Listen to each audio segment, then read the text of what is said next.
Dear students, welcome to Educate. Today we will be studying meaning of accounting standards. ये जो accounting standard का meaning क्या है? Accounting standards are a set of guidelines, generally accepted accounting principles. GAAP. तो that are followed for preparation and presentation of financial statements. हमारा जो trading profit and loss account and balance sheet बनाने के लिए जो guideline होता है ये सेट ऑफ गाइडलाइंस, उसी के हिसाब से हम अकाउंट्स बनाते हैं और उसको प्रेजेंट करते हैं. They are accounting rules and procedures relating to measurement, recognition, treatment, presentation and disclosure of accounting transactions in financial statements issued by the Council of Institute of Chartered Accountants of India.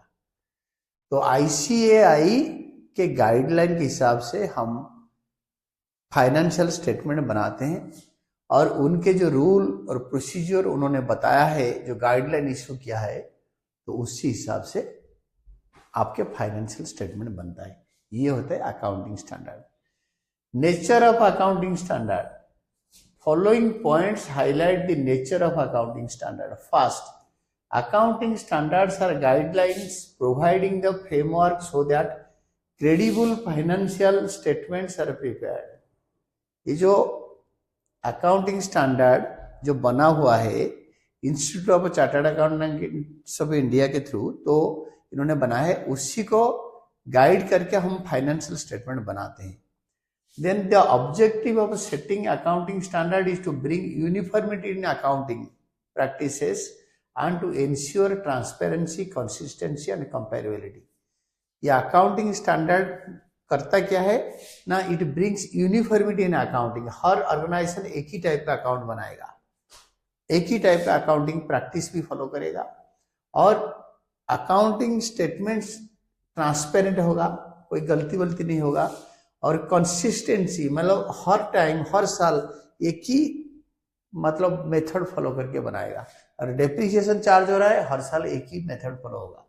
And comparability, एक organisation दूसरे organisation के साथ, एक business दूसरे business same type का दूसरे business के साथ अपने फाइनेंशियल स्टेटमेंट को कंपेयर कर सकता है. और एक कंपनी कई साल का स्टेटमेंट को कंपेयर कर सकता है हर साल को. This is called comparability. Then third होता है accounting standards are prepared. Accounting standards are prepared keeping in view the business environment and laws of the country. जिस कंट्री में बिजनेस चल रहा है वहाँ के बिजनेस का एनवायरनमेंट कैसा है उसको मद्देनजर रखे, उसी हिसाब से अकाउंटिंग स्टैंडर्ड बनता है. It therefore naturally means that the guidelines change with change in business environment and laws. अगर बिजनेस एनवायरनमेंट बदल गया और कंपनी जो कंट्री के लॉ बदल गया तो उसी हिसाब से आपके बिजनेस अकाउंटिंग स्टैंडर्ड्स बदल जाएंगे. It is because of this accounting standards are being revised from time to time. जो एनवायरनमेंट बदलता है और गवर्नमेंट का लॉज बदलता है तो accounting standard time to time revise होता है. It may be noted whenever a conflict arises between law and accounting standard, law will prevail. ये बड़े इंपॉर्टेंट चीज है. जब भी लॉ और अकाउंटिंग स्टैंडर्ड में कॉन्फ्लिक्ट होता है तो लॉ प्रिवेल करेगा, लॉ जीतेगा. लॉ को आपको मानना पड़ेगा, अकाउंटिंग स्टैंडर्ड बाद में आएगा. Accounting standard are mandatory in nature, compulsory, इसको फॉलो करना ही है. Then fifth one, accounting standards have also been made flexible in sense that where alternative accounting practices are acceptable an enterprise may adopt any of the practices with a suitable disclosure. तो जहां पे alternative practice हो सकता है, हम accounts ऐसे maintain करता है, कोई अकाउंट्स ऐसे मेंटेन करता है, ये दोनों प्रैक्टिसेस में, और एक कोई ऐसे मेंटेन करता है. ये तीनों प्रैक्टिसेस में जो इजियर होगा, जो फ्लेक्सिबल होगा, तो वो कंपनी अपने हिसाब से ले सकता है, बट तीनों एक्सेप्टेबल है. For example, an enterprise may change depreciation on written down value method और स्ट्रेट लाइन मेथड। तो में चार्ज डेप्रिसिएशन, एक कंपनी डेप्रिसिएशन का कई मेथड होता है, 8 मेथड होता है। उसमें होता है straight line method, written down value method. आगे आपको डिस्कशन होगा कि जो फिक्स्ड एसेट है वो उसका वैल्यू गिरता है, उसका मेथड सब चार्जिंग डेप्रिसिएशन होता है। तो कोई भी मेथड जैसे straight line method, diminishing balance method, sum of digits method, कितने सारे मेथड होता है, और एक combination of both the two methods, ऐसे करके कई मेथड्स होता है जिसमें डेप्रिसिएशन चार्ज होता है। कंपनी कोई से भी ले सकता है क्योंकि यहाँ पे flexibility is there. Then comes your concepts of accounting standards. Accounting standards का कॉन्सेप्ट क्या है?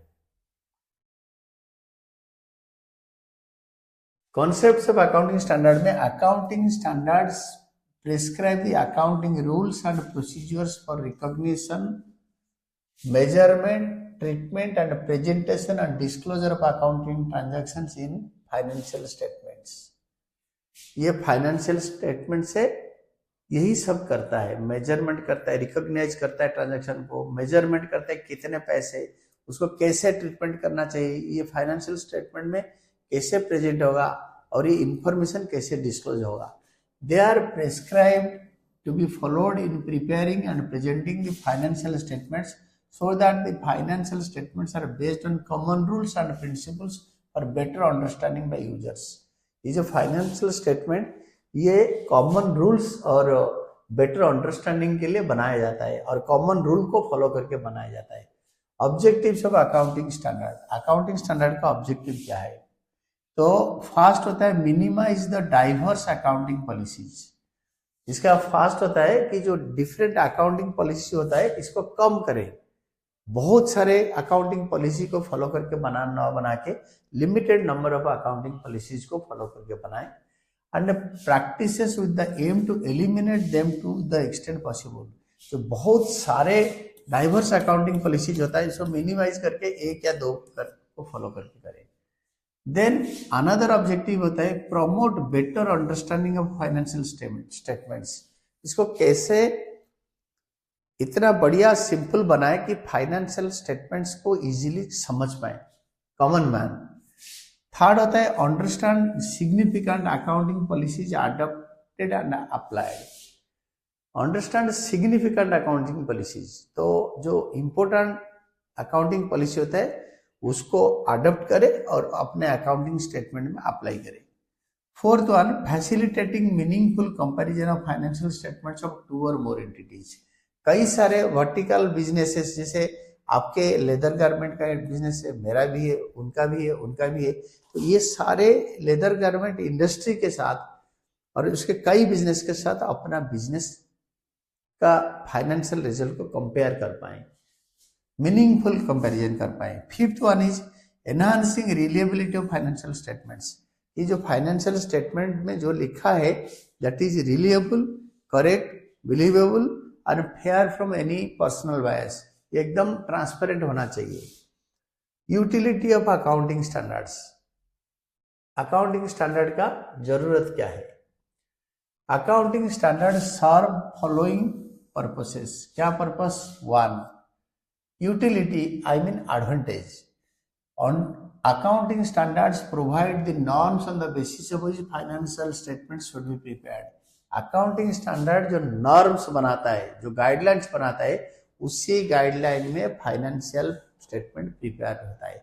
Financial statement means profit and loss account and balance sheet. Then second होता है another advantage, accounting standards ensure uniformity in preparation and presentation of financial statements by removing the effect of diverse accounting practices। जो different accounting practices different organization follow करते हैं, ये सारे businesses के, पूरे industry के और पूरे कंट्री के और इवन पूरा यूनिवर्स में एक ही अकाउंटिंग प्रैक्टिस फॉलो करके अकाउंट्स बनाने के लिए बोलता है। तो the application of accounting standards makes financial statement more meaningful and comparable.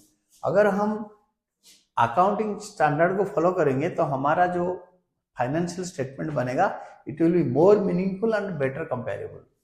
Third होता है accounting standards create confidence among the users of accounting information.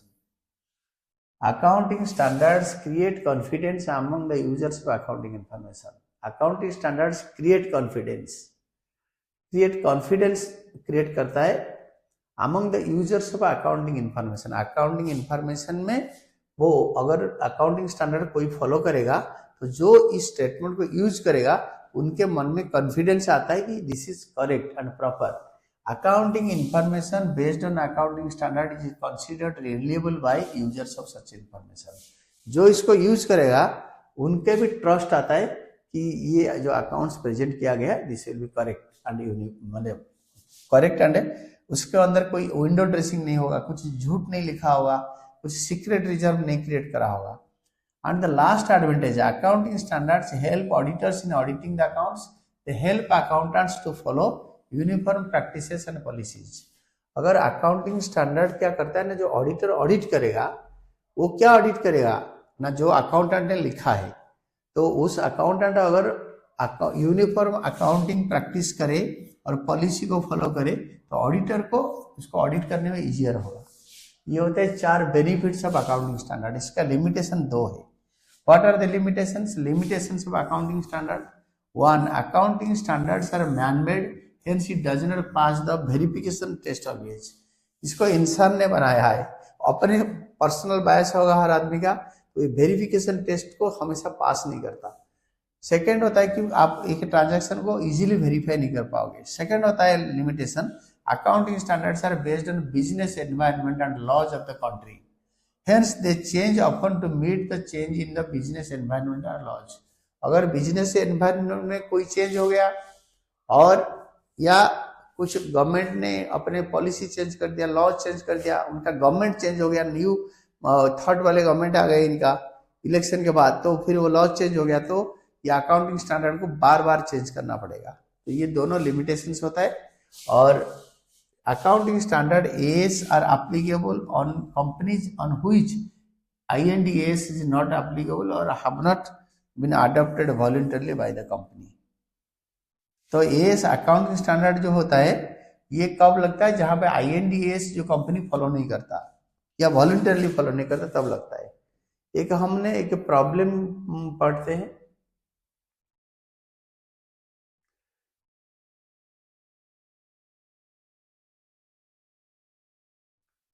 While preparing the accounts of a company, following issues are faced.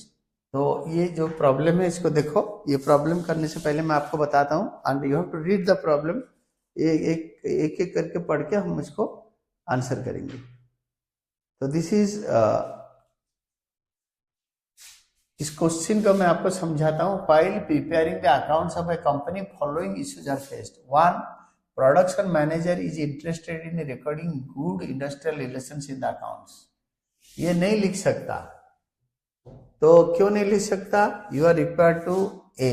State which accounting concept you would follow in dealing with each of the above problems and explain briefly what each concept mean. तो production manager चाहता है कि industrial relations को accounts में लिखेगा, तो कैसे लिखेगा? ये 1 होता है, इसको समझाने के लिए इसका जो 1 का ये नहीं लिख पाएगा। मनी मेजरमेंट कॉन्सेप्ट फॉलो करेंगे। ये इंडस्ट्रियल रिलेशंस प्रोडक्शन मैनेजर चाहता है लिखने के लिए, नहीं लिख पाएगा क्योंकि ये मनी में मेजर नहीं हो सकता। Transactions are and events that can be measured in money और in money terms are recorded in the books of accounts. Since good industrial relation cannot be measured in money terms, they will not be reflected in accounts. ये accounts में नहीं लिख सकते क्योंकि good industrial relations हम money में measurement नहीं कर सकते। 500 रुपए का है। Then next one is, second one is long term issues of the company. Long term success of the company is doubtful due to market competition. long-term success of the company is doubtful due to market competition. तो इसका होता है going concern concept. Long term, बहुत दिन तक company चलेगा। एक बार बन गया तो वो बिल्कुल अपने बहुत दिन तक चलेगा। Going concern concept, the business will continue for an indefinite period and there is no intention to close the business और downsize is operation significantly. ना बिजनेस बंद करना है, इसका जो बड़ा ऑपरेशन चल रहा है उसको आधा या 1/4 कर देना, वो भी नहीं है।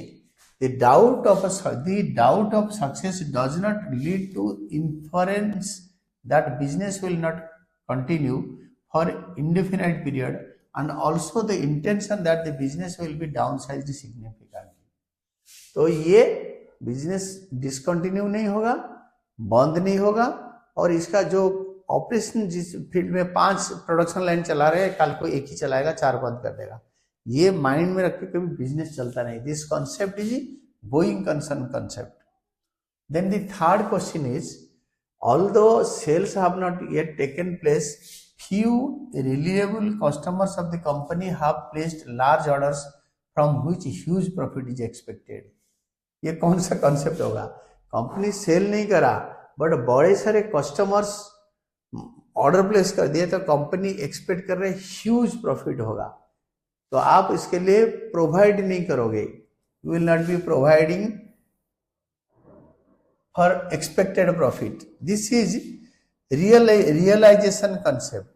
इसका होता है revenue is recognized when sale has been made. जब भी सेल होगा तभी जाके प्रॉफिट होगा। और सर्विस has been rendered. आपने ना सर्विस दिया ना सेल करा, ऑर्डर प्लेस करा है कंपनीज ने, पैसे नहीं दिया, कोई लीगल फॉर्मेलिटीज नहीं है, हमने ना प्रोडक्ट ना सर्विस डिलीवर करा, therefore revenue will be recognized when sale has been affected and when not the order is placed. Order place करने से आपके कोई लीगल फॉर्मेलिटीज कंप्लीट नहीं हुआ। रेवेन्यू तभी रिकॉग्नाइज होगा जब सेल अफेक्ट हो जाएगा, तो अभी तक सेल्स अफेक्ट नहीं हुआ, उसको बोलते हैं रियलाइजेशन कंसेप्ट। पैसे नहीं मिला या पैसे नहीं मिलने वाला है, क्योंकि एग्रीमेंट टू सेल अभी तक नहीं हुआ, क्योंकि सेल अभी तक रिकॉग्नाइज हो रहा है नहीं हुआ है, ये मियर ऑर्डर रिसीव हुआ है। Then fourth one is your question is, one of the shareholders of the company has invested his savings in shares of another company. एक शेयर होल्डर इस कंपनी का पैसे से दूसरे कंपनी का शेयर में इन्वेस्ट कर रखा है, तो this is business entity concept. Business entity concept बोलता है business is treated as separate and distinct entity from its owners. मालिक अलग है, बिजनेस अलग है। The investment in another company shares is by a shareholder who is distinct from the business. यह business entity concept में आएगा। वो इंसान जो इंडिविजुअल जो इन्वेस्टर है, इस कंपनी में पैसा लगा रखा है, दूसरे कंपनी से लगा रखा है पैसे, तो business entity concept. Fifth one is your fifth question, at present at the end of the accounting period factory rent of the company is outstanding for 10,000। 10,000 रुपए का फैक्ट्री आप किराए पे ले रखे हो और 10,000 का रेंट आपने पे नहीं किया। This is accrual concept, outstanding रह गया। Cash basis of accounting and accrual basis of accounting. Cash में जितना पे कर दिया, अक्रूअल में इतना देना है। This concept recognizes revenue and expenses as they are earned and incurred respectively, ignoring the date of receipt or payment।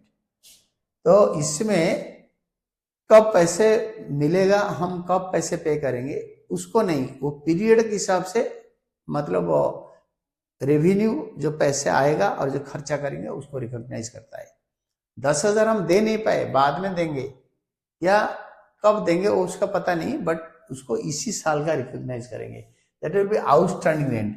Since the factory rent of the company is outstanding, it will be recorded in the books of accounts. ये book में लिखेंगे rent account debited to outstanding rent, वो आगे journal करने के समझाऊंगा। Then comes your sixth part. Sixth question है आपके, at present market price of the fixed asset of the company is very high as compared to the book value, and directors are interested to show the fixed assets in accounts at their current market price। नहीं दिखा सकते क्योंकि हमने land खरीदा था और land हमने खरीदा था जो प्राइस में कंपनी के लिए, और ये बहुत बढ़ गया है। तो डायरेक्टर्स चाहते हैं कि इसको दिखाएं आज के मार्केट प्राइस में। ये गलत होगा, क्योंकि हमें अकाउंट्स को हिस्टोरिकल कॉस्ट बेसिस में दिखाएंगे जितने में खरीदा था। According to the historical cost concept, the asset must be shown at its cost price which is the cost of acquisition, मतलब जितने में खरीदा था, less depreciation if any. Land पे डेप्रिसिएशन होता नहीं, बट मशीन पे होता है। मशीन का वैल्यू और डेप्रिसिएशन माइनस करके जो आएगा वो बैलेंस शीट में दिखाएंगे। As a good accounting practice they should be continue to shown at cost. Good accounting practice होता है जितने में खरीदा है उतने में दिखाओ, डेप्रिसिएशन है तो माइनस कर दो। तो वो करंट मार्केट प्राइस में नहीं दिखा सकते। देन सेवेंथ क्वेश्चन पढ़ो। सेवेंथ क्वेश्चन है, directors are interested to adopt written down value method of charging depreciation in place of straight line method in current accounting period to show higher profit. Director profit ज्यादा दिखाने के लिए चाहते हैं कि written down value method में पहले depreciation charge होता था, अभी स्ट्रेट लाइन बेसिस में चेंज कर देंगे ताकि प्रॉफिट ज्यादा हो जाएगा। इससे पहले we have one more question. During the year the company purchased pencil of ₹50. These held all issued from stock and were still in use at the end of the year. These had all been issued from stock and were still in use at the end of the year. The company during the year the company purchased pencils of ₹50. इन्होंने 50 रुपए का pencil खरीदा और इसको closing date तक ये pencil अभी भी स्टॉक में है और स्टेशनरी के हिसाब से यूज हो रहा है। तो इसका देखो ये कौन सा कॉन्सेप्ट में आएगा, मैटेरियलिटी concept. An item is recorded in the books of accounts on the basis of materiality. Purchased stationery or pencil is in use, but the amount and nature is not material. Therefore, it is debited to stationery account. एक revenue account है और हमने खरीदा और इसको use कर रहे हैं, तो इसको बोलते हैं मैटेरियलिटी कॉन्सेप्ट। देन मैटेरियलिटी कॉन्सेप्ट के बाद आपके आ गया कंसिस्टेंसी अजम्पशन। तो this is 8th one. Directors are interested to adopt written down value method of charging depreciation in place of straight line method SLM in the current accounting period to show higher profit. तो director चाहते हैं कि जो straight line method है वो depreciation का उसको follow करेंगे। रिटन डाउन वैल्यू मेथड में लास्ट ईयर तक फॉलो करे थे, इस साल स्ट्रेट लाइन मेथड में चेंज कर देंगे और इसमें प्रॉफिट ज्यादा होगा। ये गलत है। ये कंसिस्टेंसी प्रिंसिपल के हिसाब से the company should follow constantly one method of charging depreciation, और ये this is against the consistency principle. इसको देखो आंसर को, तो इसको बोलते हैं कंसिस्टेंसी अजम्पशन और consistency concept. All accounting principles and methods should be applied in a similar way from one period to the next so that data reported in financial statement can be compared for one period with that of the another period. Last year इस साल data compare कर पाओगे अगर written down value method of depreciation follow करोगे। हम last year written down value method follow कर रहे थे, इस साल स्ट्रेट लाइन मेथड फॉलो कर लेंगे तो चेंज हो जाएगा, वो गलत है। Method may be changed by the company, but it should be disclosed along with its impact on profit or loss. अगर आप चेंज करना चाहोगे कर सकते हो, लॉ परमिट करता है, पर चेंज का रीजन आपको डिस्क्लोज करना पड़ेगा और इसका ये ट्रांजैक्शन और चेंज का इम्पैक्ट कंपनी का प्रॉफिट को कितने बढ़ाएगा या कितना नुकसान करेगा, लॉस कितने करवाएगा, वो सब आपको सेपरेटली मेंशन करना पड़ेगा।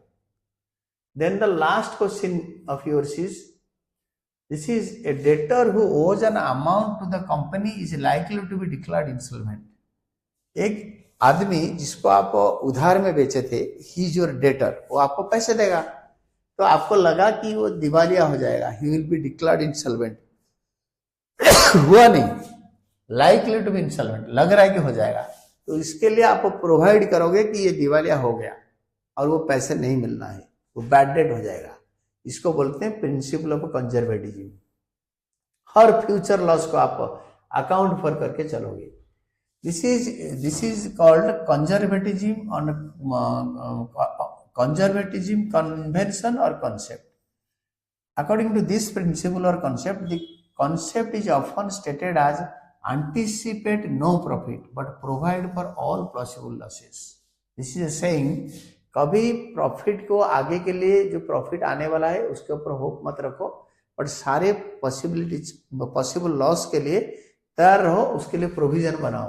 Thus provision for doubtful debts should be made against the amount due from debtors. जो बंदे से पैसे मिलने वाला है उसके लिए आप प्रोवाइड करके रखो, प्रोविजन बना के रखो कि you will be paying, you will be bearing that loss, उसके लिए प्रोविजन बनाओ। दिस इज कॉल्ड मतलब कंजर्वेटिज्म कन्वेंशन और कॉन्सेप्ट। तो this is all about today's class and thank you team educate.